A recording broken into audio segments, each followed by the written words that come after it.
దేవునికి స్తోత్రములు. మన ప్రభువైన యేసుక్రీస్తు పరిశుద్ధ నామమున ప్రేమతో చేర్చుకొని అవకాశం ఇచ్చిన లింకన్ అన్న కుటుంబీకులకును, మరి హ్యాపీ గారికి, రమేష్ అన్న వాళ్ళకును, సంఘ పరిశుద్ధులందరికీ మా వందనాలు తెలుపుతూ ఉంటున్నాం. మరి క్రిస్మస్ సందర్భంగా కూడా శుభాకాంక్షలు తెలుపుతూ ఉన్నాను. ప్రభు ఇచ్చిన మంచి సమయాన్ని బట్టి దేవునికి స్తోత్రములు. ప్రియులారా, ఈ మధ్యాహ్న కాల సమయంలో లూకా సువార్త నుండి 2వ అధ్యాయంలో కొన్ని లేఖనాలు మనం చదువుకుందాం. లూకా సువార్త 2వ అధ్యాయము నుండి కొన్ని లేఖనాలు నేనే చదువుతాను, తర్వాత మీరు సహాయం చేస్తారు. మొదటి నుండి చదువుతాను. ఆ దినములలో సర్వలోకమునకు ప్రజాసంఖ్య వ్రాయవలెనని కైసరు ఐగుస్తు వలన ఆజ్ఞ ఆయను.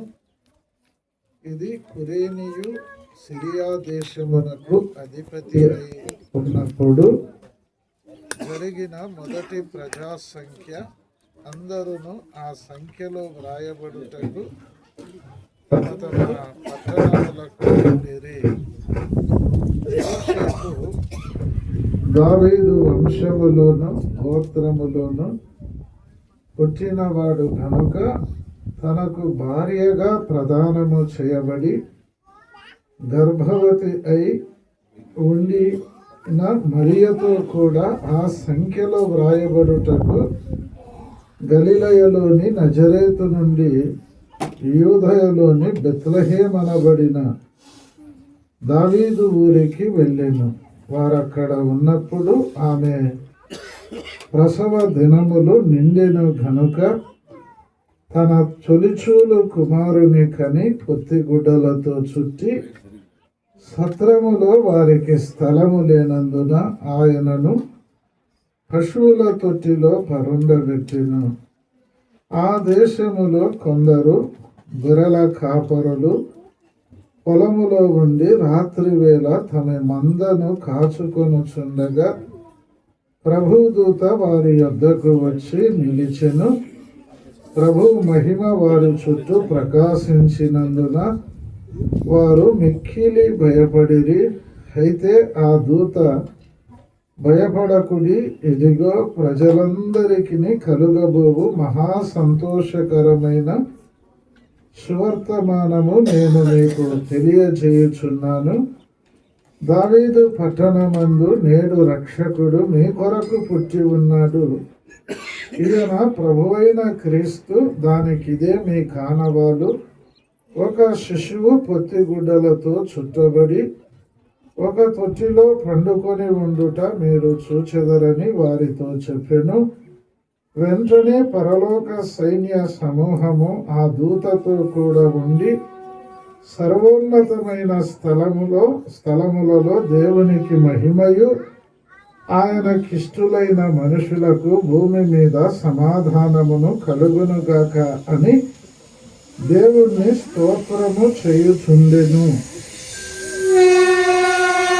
చివరిగా యెషయా గ్రంథము 9వ అధ్యాయంలో 6వ వచనము చదువుకుందాం. యెషయా గ్రంథము 9వ అధ్యాయము 6వ వచనం. ఏలయనగా మనకు శిశువు పుట్టెను, మనకు కుమారుడు అనుగ్రహింపబడెను. ఆయన భుజము మీద రాజ్యభారముండును. ఆశ్చర్యకరుడు, ఆలోచనకర్త, బలవంతుడైన దేవుడు, నిత్యుడగు తండ్రి, సమాధానకర్త యగు అధిపతి అని అతనికి పేరు పెట్టబడును. చిన్న ప్రార్థన చేసుకుందాం. మహాపరిశుద్ధుడగు మా దేవా, పరలోకపు తండ్రి, నీ ప్రియ కుమారుడు మా ప్రభువైన యేసుక్రీస్తు పరిశుద్ధ నామమున మీకు స్తుతులు స్తోత్రములు నాయన. కాలము పరిపూర్ణమైనప్పుడు దేవా, నీవు నీ ప్రియ కుమారుని ఈ లోకానికి పంపావు. మీకు స్తుతులు స్తోత్రములు చెల్లిస్తూ ఉన్నాం. దావీదు పట్టణమందు నేడు రక్షకుడు మా కొరకు పుట్టి ఉన్నాడు. ఈయన ప్రభువైన క్రీస్తు నాయనా. ఇది ప్రజలందరికీ కలుగబోవు మహా సంతోషకరమైన వర్తమానం. సర్వలోకములో అన్ని దేశాలలో యేసు ప్రభువా, ఈ దినం మీరు జన్మించారు అని మిమ్మల్ని ఆరాధిస్తూ ఉన్నారు. మీకు స్తోత్రములు చెల్లిస్తూ ఉంటున్నారు. మేము కూడా ఈ సమయంలో మిమ్మల్ని జ్ఞాపకం చేసుకొనుటకు, ఆరాధించుటకు, మిమ్మల్ని స్తుతించుటకు ఇచ్చిన మంచి సమయాన్ని బట్టి మీకు స్తుతులు స్తోత్రములు. ప్రార్థనలు చేశారు, పాటలు పాడారు, నీ పరిశుద్ధ లేఖనాలు చదువుకున్నాం. చేరి వచ్చిన ప్రతి ఒక్కరితో ఈ మధ్యాహ్న కాల సమయంలో మీరు మాట్లాడండి. రక్షణ లేని వారిని రక్షించండి, రక్షించిన మమ్మల్ని బలపరచండి, మీరే మహిమ పొందండి. మాతో మాట్లాడమని మా ప్రభువైన యేసుక్రీస్తు పరిశుద్ధ నామమున ప్రార్థన చేస్తున్నాము తండ్రి, ఆమేన్. ప్రియులారా, దేవునికి స్తోత్రములు. ఈరోజు మనం ఎందుకు ఇక్కడ కూడుకున్నామో దాదాపుగా అందరికీ తెలుసు. దేవునికి స్తోత్రములు. దేవుడు మనకిచ్చిన మంచి సమయమును బట్టి ప్రభువును మనం స్తుతిస్తూ ఉన్నాం. ఇక్కడ లూకాసు వార్తలో మనం గమనించినట్లయితే మొదటి వచనములో ఆ దినములలో అని వ్రాయించాడు. 8వ వచనములో ఆ దేశములో అని వ్రాయించాడు. 15వ వచనములో ఆ దూతలు అని వ్రాయించాడండి. ప్రియులారా, మొదటి పేర మనం గమనించినట్లయితే 1 నుండి 7 వచనాల వరకు మనం గమనించినట్లయితే పరలోకము నుండి పశువుల పాకకు దిగి వచ్చిన ప్రభువు కనబడుతూ ఉన్నాడు. పరలోకము నుండి పశువుల తొట్టిలో పండుకొని ఉన్న ప్రభువు కనబడుతూ ఉన్నాడు. తరువాత 8వ వచనము నుండి 14వ వచనం వరకు మనం గమనించినట్లయితే మహా సంతోషకరమైన సువర్తమానం కనబడుతూ ఉన్నది. అదే దావీదు పట్టణమందు నేడు రక్షకుడు మీ కొరకు పుట్టి ఉన్నాడు, ఈయన ప్రభువైన క్రీస్తు. ఎంతో గొప్ప మాటలు కనబడుతూ ఉన్నాయి. ప్రియులారా, ఈ మధ్యాహ్న కాల సమయంలో మనం ఒక్కసారి గమనించుదాం. మనం ఈ లేఖనాలు చదువుకున్నాం కదా. మొదటి 2 వచనాలు ఒకరు సహాయం చేయండి, చదవండి. లూకాసు వార్త ఆ దినములలో అని వ్రాయించాడండి. ఏ దినములు అంటే చదువుతావా? హ్యాపీ. ఆ దినములలో పరలోకమునకు సర్వలోకమునకు ప్రజా సంఖ్య వ్రాయవలెనని కైసరు యోగస్తు వలన ఆజ్ఞ ఆయను. సర్వలోకమునకు ప్రజా సంఖ్య. ప్రియులారా, ఆ దినములలో సర్వలోకమునకు ప్రజా సంఖ్య వ్రాయవలెనని కైసరు ఐగుస్తు వలన ఆజ్ఞ ఆయను. ఇది కురేనియు సిరియా దేశమునకు అధిపతి అయి ఉన్నప్పుడు మొదటి ప్రజా సంఖ్య అని మనం చూస్తూ ఉన్నాం. మొదటి ప్రజా సంఖ్య. ప్రియులారా, సర్వలోకమునకు ప్రజా సంఖ్య వ్రాయాలి అని ఆజ్ఞ బయలుదేరి ఉన్నది. అది మొదటి ప్రజా సంఖ్య. ఆ ప్రజా సంఖ్యలో వ్రాయబడుటకు యోసేపుకు ప్రదానము చేయబడిన గర్భవతి అయిన మరియతో కూడా గలిలయలోని నజరేతు నుండి యూదా అనే బెత్లెహేము అనే దావీదు ఊరికి వెళ్ళినట్లు ఆ సంఖ్యలో వ్రాయబడినట్లు మనం చూస్తూ ఉన్నాం. ప్రియులారా, పాత నిబంధనలో యోసేపు ఉన్నాడు, మహాభక్తుడు. ఆయన కాదు, కానీ ఇక్కడ ఉన్న క్రొత్త నిబంధనలో యోసేపు చాలా చాలా మంచి భక్తి పరుడు. అతనికి ప్రదానము చేయబడిన, చదువుతారా వచనము, 5వ వచనం చదువుతారా? యోసేపు దావీదు వంశముల గోత్రములను పుట్టినవాడు కనుక తనకు భారీగా ప్రదానము చేయబడిన గర్భవతి అయి ఉండిన మరియతో కూడా ఆ సంఖ్యలో రాయబడుటకు గలిలయలోని నజరేతు నుండి యూదా దేశం యూదయలోని బెత్లెహేమబడిన దావీదు ఊరికి వెళ్ళిన. దావీదు ఊరికి వెళ్ళెను. ప్రియులారా, గర్భవతి అయిన మరియా తనకు భార్యగా ప్రదానము చేయబడెను. నిజముగా యోసేపు ఎంత మంచివాడో అండి. భార్యగా ప్రదానము చేయబడెను. ఆమె గర్భవతి అయిన మరియా తనతో కూడా ప్రజా సంఖ్యలో వ్రాయబడుటకు దావీదు అనే బెత్లెహేమ్ అనే ఊరికి వచ్చారు అని మనం చూస్తూ ఉన్నాం. వచ్చిన తర్వాత ఏం జరిగిందండి? కింది వచ్చినము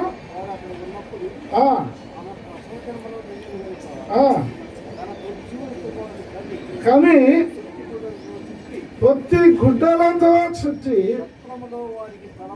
సత్రములో వారికి స్థలము లేనందున ఆయనను పశువుల తొట్టిలో పరుండబెట్టెను. యేసు ప్రభు పశువుల తొట్టిలో పరుండబెట్టెను. ప్రియులారా, ఇక్కడ గమనించినట్లయితే ఆమె ప్రసవ దినములు వచ్చినప్పుడు తన తొలిచూలు కుమారుణ్ణి కని పొత్తిగుడ్డలతో చుట్టి సత్రములో వారికి స్థలము లేనందున పశువుల తొట్టిలో పరుండబెట్టెను. అంటే మన ప్రభు అయిన యేసుక్రీస్తు ప్రభువుకు సత్రములో స్థలము లేదు. ప్రియులారా, పరలోకమందున్న దేవుడు భూలోకానికి వచ్చినప్పుడు సత్రములో స్థలము లేనందున పశువుల తొట్టిలో ప్రభువును పరుండబెట్టెను. ఒకసారి పశువుల తొట్టిని గురించి మనం ఆలోచిస్తే, పశువులు అంటే ఎన్నిక లేనివి, లెక్కకు రానివి. పశువుల తొట్టి అంటే ఎన్నికకు రాదు, లెక్కకు రాదు, తృణీకరింపబడినది. ఈ లోకములో ఘనత లేనిది, విలువ లేనిది, హోదా లేనిది. ఎక్కడన్నా పశువుల తొట్టిలో ఎవరన్నా పండబెడతారా చెప్పండి? ఉదాహరణకు మనకు ఎవరన్నా పిల్లలు కలిగినప్పుడు మనం పండబెడతామా? పండబెట్టదు. కానీ సృష్టికర్త అయిన దేవుడు, పరలోకమందున్న దేవుడు నిన్ను నన్ను ప్రేమించాడు. ప్రేమించి పరలోకము నుండి దిగి వచ్చాడు. కన్య గర్భాన జన్మించాడు. సత్రములో స్థలము లేనందున ఆ పశువుల తొట్టిలో పండుకొని ఉన్నాడు. ఎంత దీనత్వం అండి! పరలోకం ఎక్కడుందండి? పశువుల తొట్టి. పరలోకము నుండి పశువుల తొట్టికి దిగి వచ్చిన ప్రభు కనబడుతూ ఉన్నాడు. పరలోకం అంటే చంద్రమండలం, సూర్యమండలం, నక్షత్ర మండలం. ఇది మొదటి ఆకాశం, రెండవ ఆకాశం, మూడవ ఆకాశం. పరలోకం ఎంతో దూరం, కౌంట్ చేయలేం. ఒక చంద్రుని యొద్దకు పోవాలంటే 3,85,000 కిలోమీటర్లు. ఇక సూర్యుని దగ్గరికి వెళ్ళాలంటే వెళ్ళలేం. నక్షత్ర మండలం, మధ్యాకాశం, మూడవ ఆకాశం. ఆ పరలోకము నుండి యేసు ప్రభువు నీ కొరకు నా కొరకు మరియ గర్భాన జన్మించి పశువుల తొట్టిలో పరుండబెట్టెను. ప్రియులారా, ఇది మరలా ఆలోచన చేద్దాం. ఇక్కడ మొదటి ప్రజా సంఖ్య అన్నాడు. బైబిల్లో కొన్ని సంఖ్యలు కనబడుతూ ఉన్నాయి. ఇది మొదటి ప్రజా సంఖ్య. ఆ ప్రజా సంఖ్యలో యోసేపు, ఆయనకు ప్రదానము చేయబడిన మరియా భార్యగా ప్రదానము చేయబడిన మరియా ఆ మొదటి ప్రజా సంఖ్యలో వ్రాయబడాలి. అది దేవుని యొక్క ముఖ్య ఉద్దేశం, ప్రజా సంఖ్య. బైబిల్లో మనం గమనిద్దాం, సంఖ్యలు ఉన్నాయి కొన్ని. మార్కు సువార్త అనేక సంఖ్యలు ఉన్నాయి, కానీ కొన్ని జ్ఞాపకం చేసుకుందాం. మార్కు సువార్త 6వ అధ్యాయము 44వ వచనం చదువుతారా? మార్కు సువార్త 6వ అధ్యాయం 42 నుండి చదవండి. చాలు, 44 చదవండి. చాలు, చదవాలి త్వర. ఆ రొట్టెలు తినిన వారు 5,000 మంది పురుషుల సంఖ్య అక్కడ వ్రాయించాడు. యేసు ప్రభు శరీరధారి అయి ఉన్నప్పుడు బహు జన సమూహములను చూచాడు. చూసి వాళ్ళను ఉపవాసంతో పంపుటకు ఆయనకి ఇష్టము లేదు. ఎందుకంటే దారిలో ఏదన్నా మూర్ఛ పడిపోతారేమో, శిష్యులకు మీరే భోజనం పెట్టాలని చెప్పాడు. ఇంతమంది జనాలకు మేమేం భోజనం పెడతాం ప్రభువా అన్నారు. మీ యొద్ద ఎన్ని రొట్టెలు ఎన్ని చేపలు ఉన్నాయన్నాడు. మా యొద్ద 5 రొట్టెలు 2 చేపలు ఉన్నాయి ప్రభువా అన్నాడు. వెంటనే భోజన పంక్తిలో అందరినీ కూర్చోబెట్టాడు. ఆ 5 రొట్టెలను 2 చేపలను ఆశీర్వదించాడు. ఇరిచి వడ్డించండి అన్నాడు.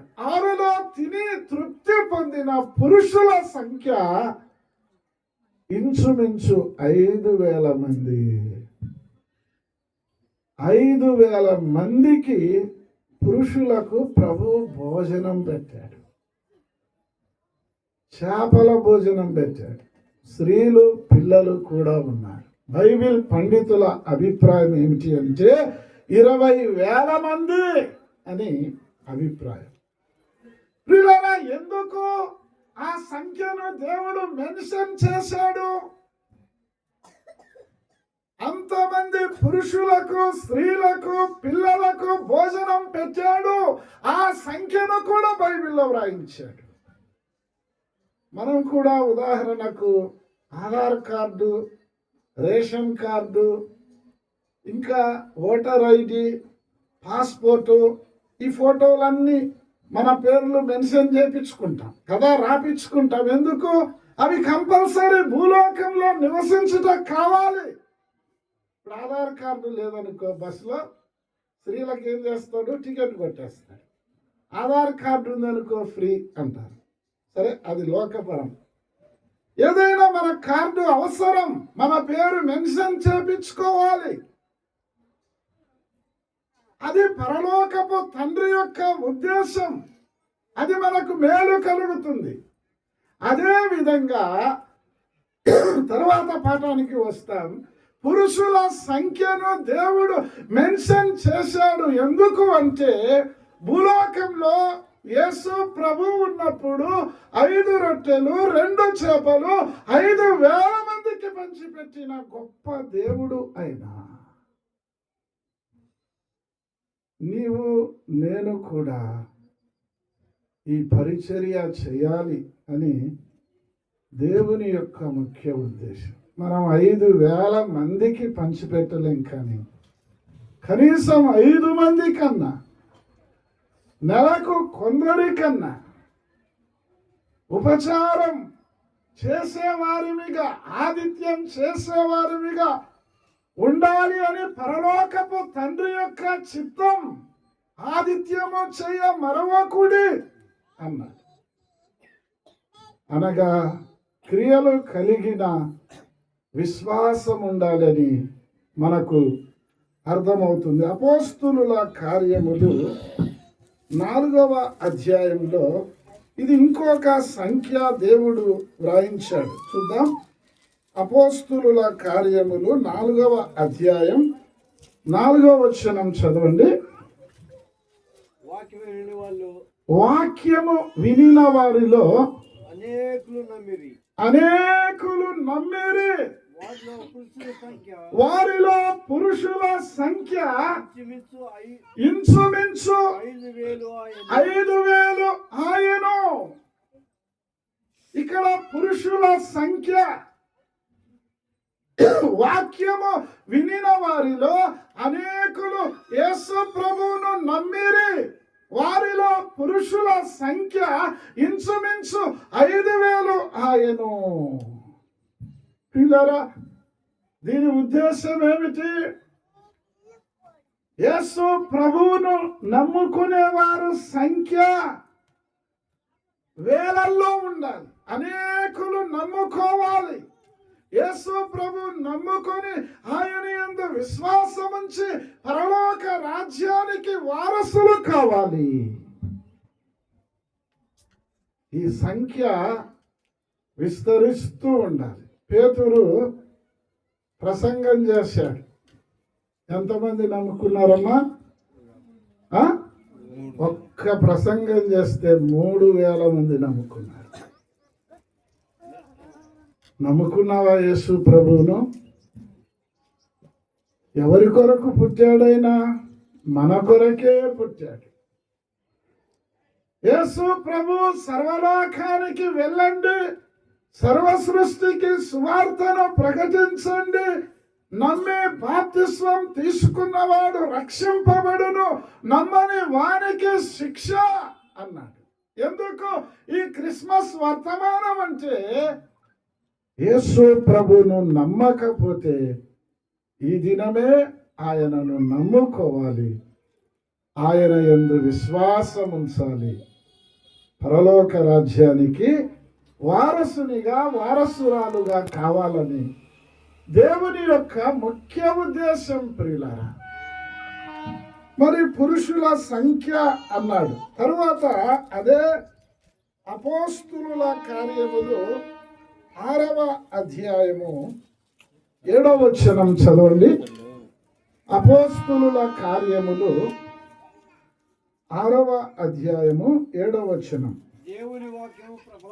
దేవుని వాక్యము ప్రబలమై శిష్యుల సంఖ్య యెరూషలేములో బహుగా విస్తరించెను.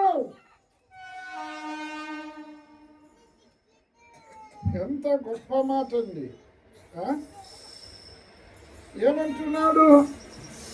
దేవుని వాక్యము ప్రబలమై శిష్యుల సంఖ్య యెరూషలేములో బహుగా విస్తరించెను. ఇక్కడేమంటున్నాడు? శిష్యుల సంఖ్య. ప్రియులారా, యేసు ప్రభు ఏమని ఆజ్ఞాపించాడు? పరలోకమందు భూమి మీద నాకు సర్వాధికారం ఇవ్వబడి ఉన్నది, కాబట్టి మీరు వెళ్ళండి, సమస్త జనులను శిష్యులనుగా చేయండి. ఎవరిని చేయాలి? శిష్యులనుగా చేయాలి. సమస్త జనుల మీరు బహుగా ఫలించుట వలన నా తండ్రి మహిమపరచబడును, ఇందువలన మీరు నా శిష్యులు అనబడేది. ఎంత గొప్ప సంగతో చూడండి. శిష్యుల సంఖ్య యెరూషలేములో బహుగా విస్తరించుచుండెను. యెరూషలేము సంఘానికి సాదృశ్యంగా ఉంది. జీవము గల దేవుని సంఘములో యేసు ప్రభు శిష్యుల సంఖ్య బహుగా విస్తరించాలి. అది దాని భావం. ప్రియులారా, మొదటి ప్రజా సంఖ్యలో యోసేపు మరియలు కూడా వ్రాయబడుటకు గలిలయ నుండి బెత్లెహేం అనే దావీదు ఊరికి వచ్చినట్లుగా కనబడుతూ ఉన్నది. అంతేకాకుండా అక్కడికి వచ్చిన తరువాత ఆమె ప్రసవ దినములు సమీపించినప్పుడు కుమారుణ్ణి కని పొత్తిగుడ్డలతో చుట్టి, ప్రియులారా, సత్రములో స్థలము లేనందున పశువుల తొట్టిలో ఆయనను పరుండబెట్టిరి. యేసు ప్రభు ఎలా పుట్టాడు? ఏ విధంగా పుట్టాడు? ఎందుకు పుట్టాడో మనం జ్ఞాపకం చేసుకుందాం. అపోస్తులుడైన పౌలు గలతీయులకు రాసిన పత్రిక 4వ అధ్యాయం 4వ వచనం నుండి చదువుతారా? 4:5. అయితే కాలము పరిపూర్ణమైనప్పుడు దేవుడు తన కుమారుడు ఆయన స్త్రీయందు పుట్టి. చాలు. అపోస్తులుడైన పౌలు ఫిలిప్పీలకు రాసిన పత్రిక 2వ అధ్యాయం 7వ వచనం.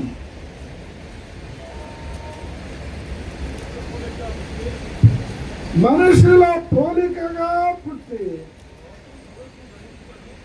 దాసుని స్వరూపం ధరించుకొని తన్ను తానే రిక్తునిగా చేసుకొని. అపోస్తులుల కార్యములు 3వ అధ్యాయం 26వ వచనం చదువుతారా? 3:26. సేవకునిగా పుట్టాడు. చాలు. ఆయన స్త్రీయందు పుట్టాడు. ప్రియులారా, ఎంత గొప్ప సంగతి! పరిశుద్ధాత్మ వలన గర్భము ధరించి ఆయన పుట్టాడు. ఆయన జన్మలో పాపము లేదు, జీవితంలో పాపము లేదు, ఆయన ఏ పాపం చేయలేదు. తరువాత మనుషుల పోలికగా పుట్టాడు. యేసు ప్రభు ఎవరి పోలికను అనుకున్నాడండి? మనుషుల పోలికగా పుట్టాడు. దాసునిగా పుట్టాడు, రిక్తునిగా పుట్టాడు, సేవకునిగా పుట్టాడు. సేవకునిగా పుట్టాడు. అందుకే యెషయా గ్రంథంలో 9వ అధ్యాయం 6వ వచనం ఒక్కసారి చదువుకుందాం. యెషయా గ్రంథం 9వ అధ్యాయం. ఏలయనగా మనకు శిశువు పుట్టెను, మనకు కుమారుడు అనుగ్రహింపబడును. ఆయన భుజం మీద రాజ్యభారం ఉండును. ఆశ్చర్యకరుడు, ఆలోచనకర్త, బలవంతుడైన దేవుడు, నిత్యుడగు తండ్రి, సమాధానకర్తయగు అధిపతి అని అతనికి పేరు పెట్టబడును. ప్రియులారా, ఎంత గొప్ప సంగతి! సృష్టికర్త అయిన దేవుడు పరలోకము నుండి పశువుల పాకకు దిగి వచ్చిన ప్రభువు దేవుడు ఏలయనగా మనకు శిశువు పుట్టెను. మనకు ప్రియులారా, మనకు శిశువు పుట్టెను. ఒక తల్లికి ఒక కుమారుడు పుడితే తల్లికి తండ్రికి ఎంత సంతోషం ఉంటుంది. ఒక బిడ్డ పుడితే అంతకంటే ఎక్కువ సంతోషం.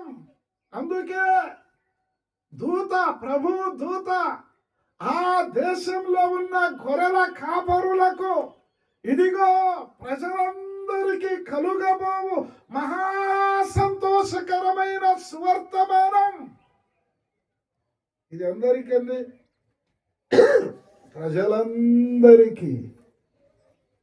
ప్రజలందరికీ కలుగబోయే మహా సంతోషకరమైన సువర్తమానం. సంతోషము కంటే మహా సంతోషం. ఆ సంతోషం ఎవ్వరు ఇవ్వలేని సంతోషం. సువర్తమానం, సంతోషకరమైన సువర్తమానం. ఆశ్చర్యకరుడు, ఆలోచనకర్త, బలవంతుడైన దేవుడు, నిత్యుడగు తండ్రి, సమాధానకర్తయగు అధిపతి అని అతనికి పేరు పెట్టబడును. పిల్లరా, మనకు శిశువు పుట్టెను. దావీదు పట్టణమందు బెత్లెహేములో ప్రియులారా, రక్షకుడు మీ కొరకు పుట్టి ఉన్నాడు. ఎవరి కొరకు? మన కొరకు. ప్రజలందరికీ కలుగబోయే మహా సంతోషకరమైన సువర్తమానం. యేసు ప్రభు ఆయన పుట్టాడు, స్త్రీయందు పుట్టాడు, మనుషుల పోలికగా పుట్టాడు, దాసునిగా పుట్టాడు, సేవకునిగా పుట్టాడు. సత్రములో స్థలము లేనందున పశువుల తొట్టిలో పండబెట్టారు. ఎంత గొప్ప సంగతి! మహాకాశములు పట్టజాలని ప్రభువు ఆ చిన్న పశువుల తొట్టిలో, ఎన్నిక లేని పశువుల తొట్టిలో నీ కొరకు నా కొరకు పుట్టి ఆయన పండుకున్నాడు. పరలోకము నుండి ప్రియులారా పశువుల తొట్టికి దిగి వచ్చాడు. ఎవరి కొరకు? మీ కొరకు, మనకు అన్నాడు.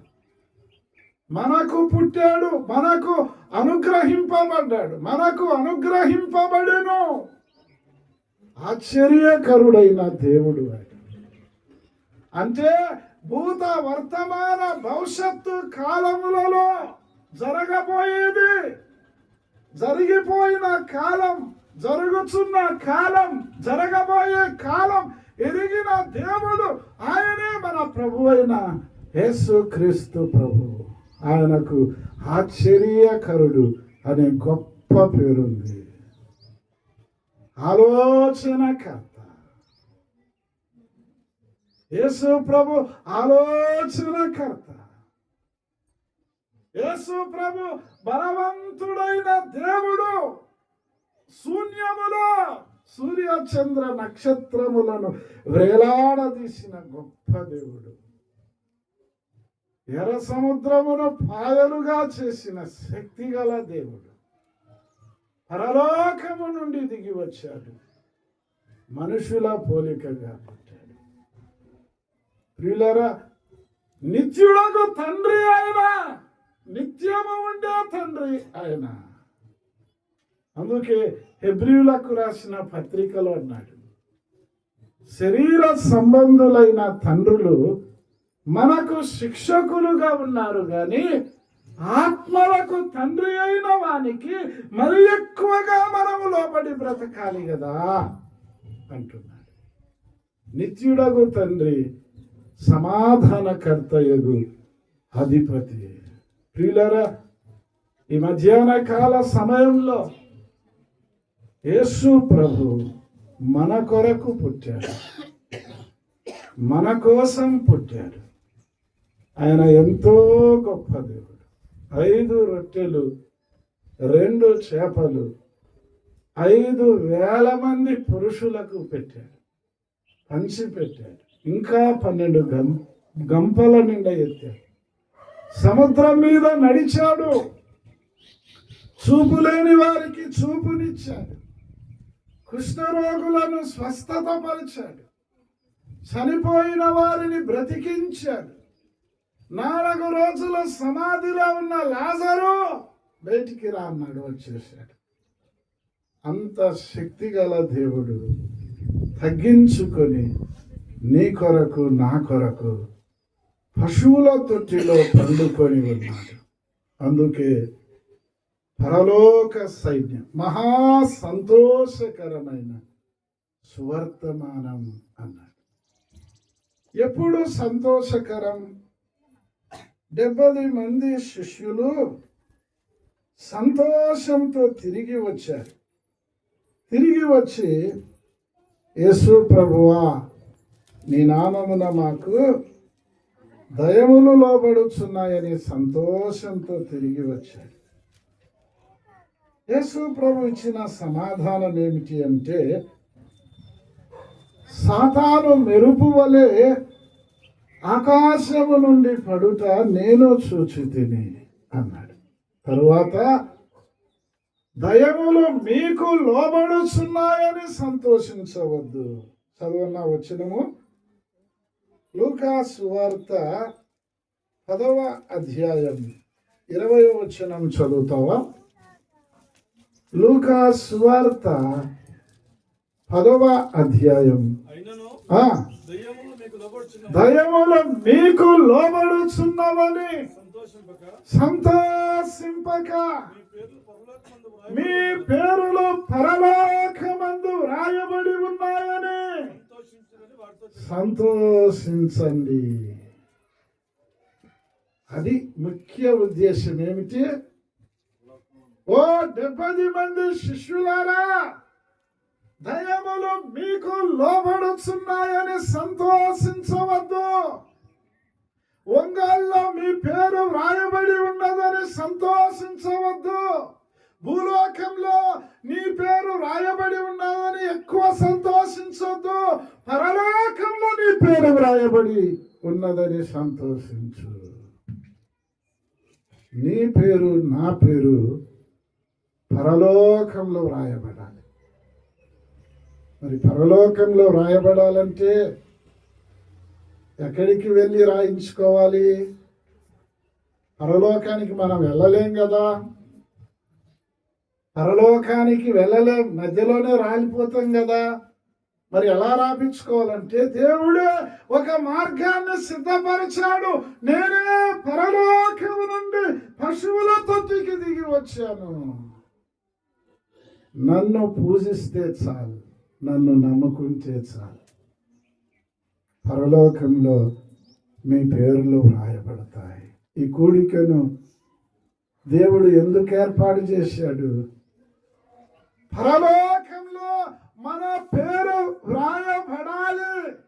ఇంకా అంతకన్నా మించిన సంతోషం ఏముందండి?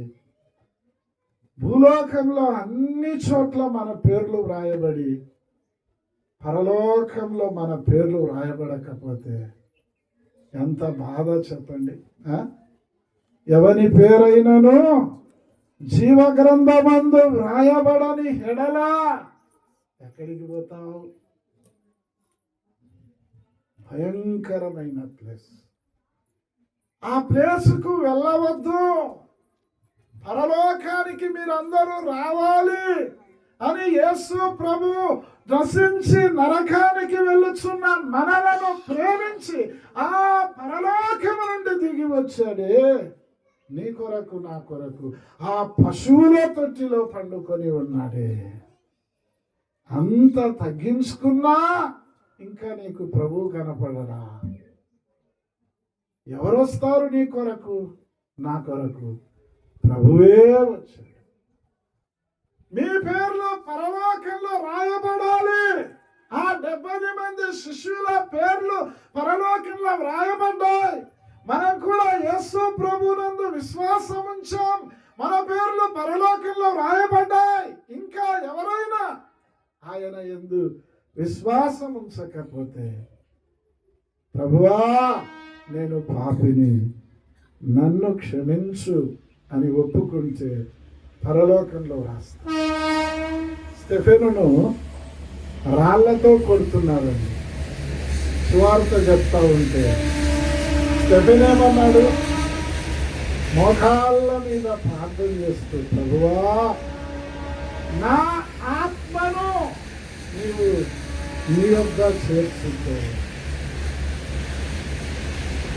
అంటే ఒక్క మాట, ప్రభువా నా పేరు పరలోకంలో రాయి అని ఒక్క మాట నీ నోటితో చెప్పుతే ఆయన రాస్తాడండి. అంత మంచి దేవుడు యేసు. దేవాది దేవుడు నిన్ను నన్ను సృష్టించాడు, మన పోలిక చొప్పునే దిగి వచ్చాడు. ఆయన బెత్లెహేములో జన్మించాడు. ఎంత గొప్ప సంగతి! ఆ గొర్రెల కాపరులు వెళ్ళారు, పూజ చేశారు, ఆయనను ఘనపరచారు. మనం కూడా ఈ దినం కూడుకున్నాం. ఎందుకు కూడుకున్నామో ఇక మనం కొద్ది నిమిషాలు అది జ్ఞాపకం చేసుకొని ముగించుకుందాం. లూకా సువార్త 2వ అధ్యాయం 13, 14 వచనాలు చదువుతారా? 14వ వచనం చదవండి. సర్వోన్నతమైన స్థలములో వెంటనే ఆమె ఉంది కదా, వెంటనే పరలోక సైన్య సమూహము పరలోక సైన్య సమూహము ఆ దూతతో కూడా ఉండి సర్వోన్నతమైన స్థలములలో దేవునికి మహిమయు ఆయన కిష్టులైన మనుషులకు భూమి మీద సమాధానమును కలుగునుగాక అని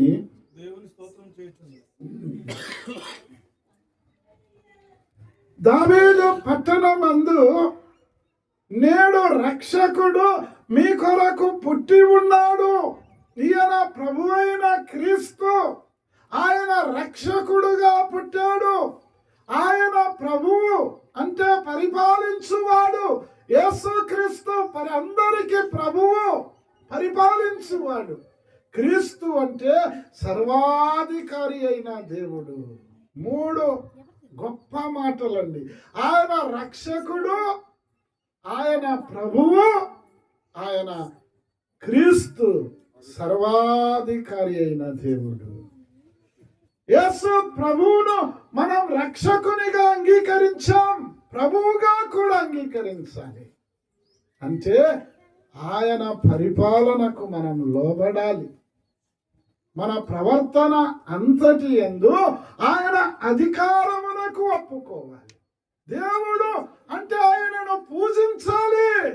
పరలోక సైన్య సమూహము ఆ దూతతో కూడా ఉండి సర్వోన్నతమైన స్థలములలో దేవునికి మహిమ కలుగును గాక, ఆయన కిష్టులైన మనుషులకు భూమి మీద సమాధానం కలుగును గాక. పరలోకంలో మహిమ కలిగింది, భూలోకంలో సమాధానం కలిగింది. దేవుణ్ణి స్తోత్రం చేస్తా ఉన్నది ఎవరు? పరలోక సైన్య సమూహం. యేసు ప్రభు పుట్టినప్పుడు మనం కూడా ఈరోజు యేసు ప్రభువును ఆరాధన చేస్తా ఉన్నాం. క్రిస్మస్ అంటే ఆరాధన, క్రీస్తు ప్రభువును ఆరాధించుట, ఆయనను మహిమపరచుట, ఆయనకు స్తోత్రములు చెల్లించుట, ఆయనను ఘనపరచుట. ఆ పరలోక సైన్యమే ఆయన జన్మించినప్పుడు దేవునికి స్తోత్రం చేయుచుండెను. తరువాత సుమయోను అనే భక్తుడు కూడా ఆయనను స్తోత్రం చేశాడు. 27, 28 చదవండి. దావీదు వంశస్థులైన చదువు. యోసేపును పురుషునికి ప్రదానం చేయబడింది. అది కాదు, లూకా సువార్త 2వ అధ్యాయము. యెరూషలేమునందు సుమయోను ఒక మనుషుడు ఉండెను. అతడు నీతిమంతుడును భక్తిపరుడును. 27, 28 చదవండి. అతడు ధర్మశాస్త్ర పద్ధతి చొప్పున ఆయన విషయమై జరిగించుటకు తల్లిదండ్రులు శివైన యేసును దేవాలయంలోనికి తీసుకుని వచ్చినప్పుడు అతడు తన చేతులతో ఆయనను ఎత్తుకొని దేవునిని స్తుతించుచు ఇట్లా నేను నాథా, ఇప్పుడు నీ మాట చొప్పున సమాధానంతో నీ దాసును పోలిస్తున్నావు. అన్యజనులకు నిన్ను బయలుపరచుటకును వెలుగుగాను నీ ప్రజలైన ఇశ్రాయేలుకు మహిమగాను నీకు సకల ప్రజల ఎదుట సిద్ధపరిచిన నీ రక్షణ నేను చాలు చాలు చాలు. ఆయనను తన చేతులతో ఎత్తుకొని దేవుణ్ణి స్తుతించుచు ఇట్లా నేను నాథా, యేసునాథా, యేసు ప్రభువా. సుమయోను అనే ఒక మనుష్యుడు, నీతిమంతుడు, భక్తిపరుడు, ఆత్మవశుడై యేసు ప్రభువును తన చేతులతో ఎత్తుకొని ప్రభువును స్తుతిస్తూ ఉన్నాడు. ఎంతో గొప్ప ఆరాధన చేస్తూ ఉన్నాడు. ఎంత విలువ ఇస్తున్నారండి ఆయన జన్మించినప్పుడు. పరలోక సైన్య సమూహము, అంతేకాకుండా దూత ఆ కాపరులకు వర్తమానం తెలిపినప్పుడు ఆ గొర్రెల కాపరులు కూడా వెళ్ళి, అంతేకాకుండా ఇంకొక సువార్తలో తూర్పు దేశపు జ్ఞానులు వచ్చి ఆయనను చూచి పూజించిరి. సంబ్రాణిని బోలమును మరి కానుకలుగా సమర్పించారు. నీవు నేను కూడా యేసు ప్రభువును ఘనపరచాలి, మహిమపరచాలి, ఆరాధన చేయాలి. చివరిగా 37వ వచనం చదవండి. 36 నుండి 36, 37, 38 ఒకటి చదవండి. మరియు ఆషేరు గోత్రికురాలు 38 చదవన్నా. ఆమె కూడా ఆ గడియలోనే లోపలికి వచ్చి దేవుణ్ణి కొనియాడి యెరూషలేము విమోచన కొరకు కనిపెడుతున్న వారందరూ ఆయనను గూర్చి మాట్లాడుచుండెను. దేవునిని కొనియాడి ఆషేరు గోత్రికురాలైన హన్న 84 సంవత్సరములు విధవరాలుగా ఉండు దేవాలయమును విడువక ఉపవాస ప్రార్థనలతో రేయింబగళ్ళు దేవుని సేవ చేయుచున్న హన్న. ఎన్ని సంవత్సరాలమ్మా? గట్టిగా చెప్పండి. మనం 8 గంటలన్నా ఉపవాసం ఉండి ప్రభువును మరి ఆరాధన చేయకపోతే ఎట్లా? ఆషేరు గోత్రికురాలు హన్న పరలోకమందున్న దేవుణ్ణి కొనియాడి ఆయనను గూర్చి మాటలాడుచు ఆయనను స్తుతించుచు వచ్చెను. సుమయోను నీతిమంతుడు, భక్తిపరుడు, ఆత్మవశుడై యేసు ప్రభువును తన చేతులతో ఎత్తుకుని దేవుణ్ణి స్తుతించుచు నాదా అంటున్నాడు. పరలోక సైన్య సమూహం దేవుణ్ణి స్తోత్రము చేయుచుండెను. యేసు ప్రభు దావీదు పట్టణమందు నేడు రక్షకుడు మీ కొరకు పుట్టి ఉన్నాడు. ఈయన ప్రభువైన క్రీస్తు. సామాన్యుడు కాదైనా, ఎంతో గొప్ప దేవుడు. భూత వర్తమాన భవిష్యత్తు కాలములలో ఉండు సర్వాధికారి అయిన దేవుడై ఉండి నిరంతరం స్తోత్రార్హుడు. ఇప్పటికైనా ఎక్కడున్నా సరే ఈ శబ్దయంత్రము ద్వారా యేసు ప్రభువా, నీవు నా కొరకు మనుషుల పోలికగా పుట్టావు, సేవకునిగా పుట్టావు, దాసునిగా పుట్టావా? ఆయనను జ్ఞాపకం చేసుకో. నా పేరు పరలోకంలో వ్రాయి అని ఒక మాట చెప్తే ఆయన వ్రాస్తాడు. ఈ కూడికలో ఇంకా ఎవరైనా యేసు ప్రభు నమ్మకపోతే నమ్ముకోవాలి. నమ్మిన బిడ్డలం కూడా ఎలా ఉండాలి? దేవుడు మొదటి ప్రజా సంఖ్యను, పురుషుల సంఖ్య, శిష్యుల సంఖ్య వ్రాయించాడు. సంఖ్య విస్తరించుచుండాలి అంటే యేసు ప్రభుని నమ్మేవారు విస్తరించాలి. నమ్మిన బిడ్డలం ప్రభు కొరకు ప్రయాసపడాలి. ఇది మహా సంతోషకరమైన సువర్తమానం. ప్రభు పరలోకము నుండి పశువుల పాకకు దిగి వచ్చాడు. రక్షకుడుగా, ప్రభువుగా, దేవుడిగా వచ్చాడు. ఆయనను మనం అంగీకరించి ఆయనకు లోబడి పరలోక సైన్య సమూహం సుమయోను అన్న, ఇక పౌలు, పేతురు, ఇక భక్తులు ఎలా ఘనపరిచారు, మనం కూడా దేవుణ్ణి ఘనపరుస్తూ అలాగూ ముందుకు సాగుదాం. ప్రభు తన వాక్యము మన కొరకు దీవించి ఆశీర్వదించునుగాక. ఆమేన్.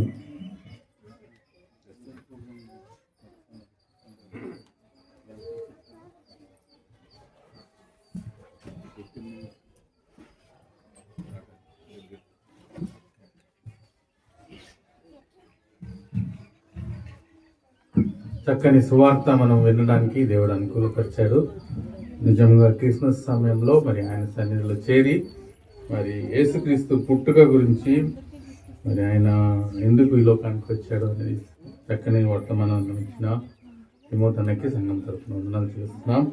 మరి యేసుక్రీస్తు మన కొరకు ఈ లోకంలో పుట్టాడు కనుక మనము ఆయనను మన హృదయంలో కలిగి ఉన్నప్పుడు సర్వాధికారి అయిన దేవుడు పశువుల పాకలో మన కొరకే ఈ లోకానికి వచ్చాడని చక్కని సందేశం మనం విన్నాం.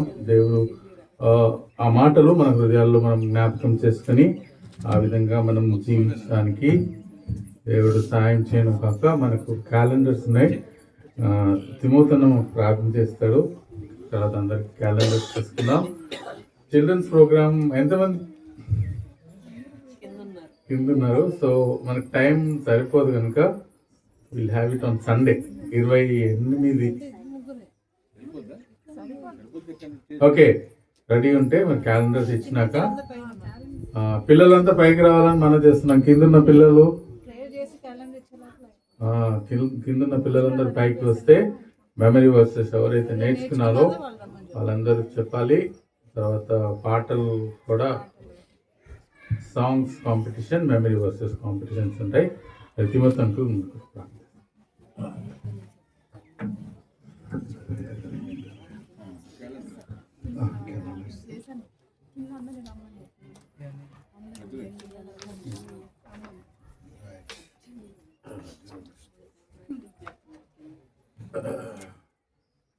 మహాపరిశుద్ధుడగు మా దేవా, పరలోకపు తండ్రి, నీ ప్రియ కుమారుడు మా ప్రభు అయిన యేసుక్రీస్తు పరిశుద్ధ నామమున మీకు స్తుతులు స్తోత్రములు దేవా. దావీదు పట్టణమందు నేడు రక్షకుడు మా కొరకు పుట్టి ఉన్నాడు. ఈయన ప్రభు అయిన క్రీస్తు దేవా, మీకు స్తుతులు స్తోత్రములు. పరలోకము నుండి పశువుల తొట్టిలో మా కొరకు పండుకున్న ఆ గొప్ప ప్రభువును మేము జ్ఞాపకం చేసుకొని పూజిస్తూ కొనియాడుతూ ఉన్నాం. మీకు స్తుతులు స్తోత్రములు. చెప్పబడిన మాటలు మా వినికిడిలో మాకందరి కొరకు దీవించి ఆశీర్వదించు. ఇంకా ఎవరైనా రక్షణ పొందకపోతే ఈ క్రిస్మస్ రోజు రక్షింపబడుటకు నీ కృప చూపు. రక్షింపబడిన నీ బిడ్డలమైన మేము దేవా నీకు స్తోత్రములు చెల్లిస్తూ, దేవా మిమ్మల్ని మహిమపరుస్తూ, మిమ్మల్ని కొనియాడుతూ, మిమ్మల్ని స్తుతిస్తూ, ఘనపరుస్తూ మీ కొరకు బహుగా ప్రయాసపడే కృపను దయచేయండి. ఇక్కడ ఉన్న స్థానిక సంఘం బెరయా క్రిస్టియన్ అసెంబ్లీని బట్టి లింకన్ అన్న కుటుంబీకులను, మరి నాయన హ్యాపీ కుటుంబీకులను, రమేష్ అన్న కుటుంబీకులను, సంఘంలో ఉన్న ప్రతి కుటుంబీకులను బట్టి నాయన వెంకట్ బ్రదర్ కుటుంబీకులను అందరినీ బట్టి, జాన్సన్ బాబ్జీ బ్రదర్ అందరినీ బట్టి, మరి పేరు పేరున సంఘంలో ఉన్న ప్రతి కుటుంబాన్ని బట్టి మీకు స్తోత్రములు చెల్లిస్తూ ఉన్నాం. ఇంకొక బ్రదర్ వాళ్ళను బట్టి కూడా స్తోత్రములు. సంఘము ప్రేమించి పరిశుద్ధులకు నైనా ఈ బెరయా క్రిస్టియన్ అసెంబ్లీ వారు మరి క్యాలెండర్స్ కొట్టించి ఉంటుండగా మీకు స్తోత్రములు. ఈ క్యాలెండర్స్ను దీవించి ఆశీర్వదించండి. అనేకులు తీసుకొని మీ వాక్యము చదివి మేలు పొందుటకు, దీవెన పొందుటకు నీ కృప చూపు. ఏ ఇంటిలో అయితే సంఘంలోనైతే ఈ క్యాలెండర్స్ ఉంటాయో ఆ ఇల్లును, సంఘాలను, ఆ కుటుంబాలను, సంఘాలను దీవించి ఆశీర్వదించు. సంఘ పరిశుద్ధులు ఎంతో ప్రయాసపడి ఈ పని చేస్తూ ఉంటుండగా వారిని కూడా దీవించి ఆశీర్వదించమని, క్యాలెండర్స్ను మీ నామమున పంచిపెడుతూ ఉంటుండగా నీ గొప్ప కృప చూపమని, చేరి వచ్చిన ప్రతి ఒక్కరిని ఆశీర్వదించి నీ దీవెనలతో పంపమని మా ప్రభువైన యేసుక్రీస్తు పరిశుద్ధ నామమున ప్రార్థన చేస్తున్నాము తండ్రి. ఆమేన్.